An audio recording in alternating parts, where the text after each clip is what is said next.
All right, boys and girls. So today we're going to be talking about author's purpose. And our goal for today is that we'll be able to explain the author's main purpose of a text. We've talked about author's purpose before, so this may be a review for us. But what are the different purposes for a writing text? And we have talked about 3 of them before. We're going to be reviewing those 3 today. Now, there are 3 main reasons for an author to write a text. And for us to remember, I have this little PIE acronym. It's easy as pie. P stands for persuade, I stands for inform, and E stands for entertain. And we're going to talk a little bit more about each of those. So for our P in pie, that means to persuade. What is the author trying to persuade us to do? Some authors may try to get you to do or to believe something. That's what persuade means. So, for example, ever wonder what it's like to explore the amazing underwater world with your very own eyes? Sign up for the scuba diving lessons today and find out. So the author of that writing is trying to persuade us to sign up for some scuba diving lessons, using exciting words, explaining why we should join. That is it, persuade.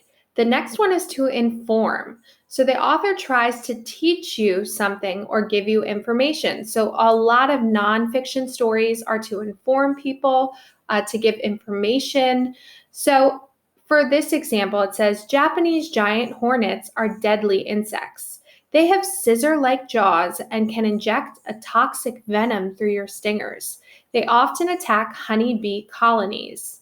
So in this example, the author was trying to inform us or teach us about Japanese giant hornets and give us information about them.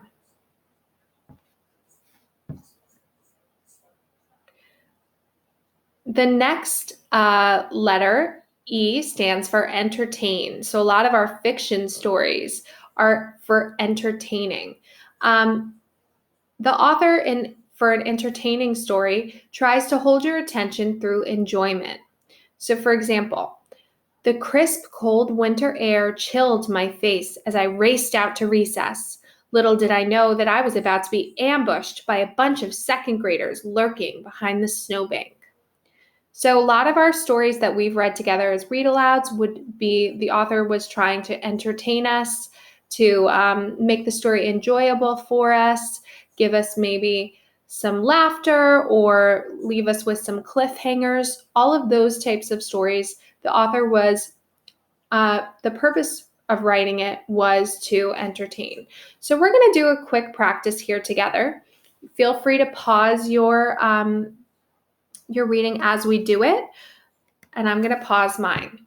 It says, author's purpose. Read the passage, then determine the author's purpose. And this is similar to what you're going to be doing on your own today. Now, the title of this story may give you a clue. All about grasshoppers. I'm going to read this aloud to you, but you could also be following along. Grasshoppers have an exoskeleton, jointed legs, and 3 segmented body parts. They also have 2 pairs of wings and large hind legs for jumping. In fact, they can leap up to 20 times their body length. They only eat plants, and the males sing by rubbing a hind leg, a forewing together, and forewing together. Then it says, highlight the words or phrases that give clues about the author's purpose and check the box that best describes the author's purpose. So I don't have a highlighting tool with me on this computer, but I do have something that I can underline. So let's see. Oh, it will let me do a color. Fabulous. So highlighting the words or phrases that give clues about the author's purpose. Well, right away, I know that the title gave me a big clue about what the purpose of this little paragraph was about. All about grasshoppers. So just from the title, I know that this story is probably going to give me some information about grasshoppers. So if I were to then look through the paragraph, there is a lot of information in here.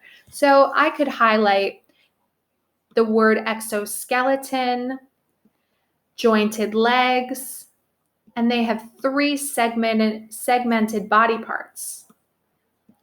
It also talks about how many pairs of wings and that they have large hind legs for jumping. So this very small paragraph, I could do a lot of highlighting. They can leap up to 20 times their body length.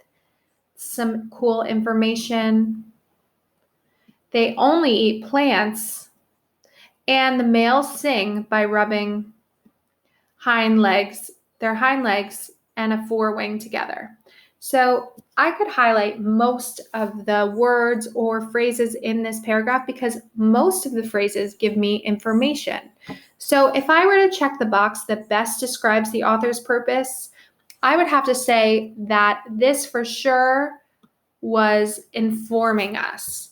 Now we would need to explain our thinking and what led you to this conclusion. So if I were to explain why I thought the author was informing us, I might say, I feel that this author's purpose was to inform its audience. I feel this because the author gave us lots of information and facts about grasshoppers, and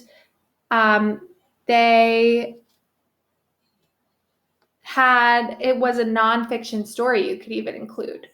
It didn't try to persuade us about that grasshoppers were the best pet or insect. It didn't try to entertain us with a fiction story about a grasshopper living in a forest, but it did give us lots of information. So that's what the purpose of this small story was. So what you're going to do now is you're going to be practicing on your own.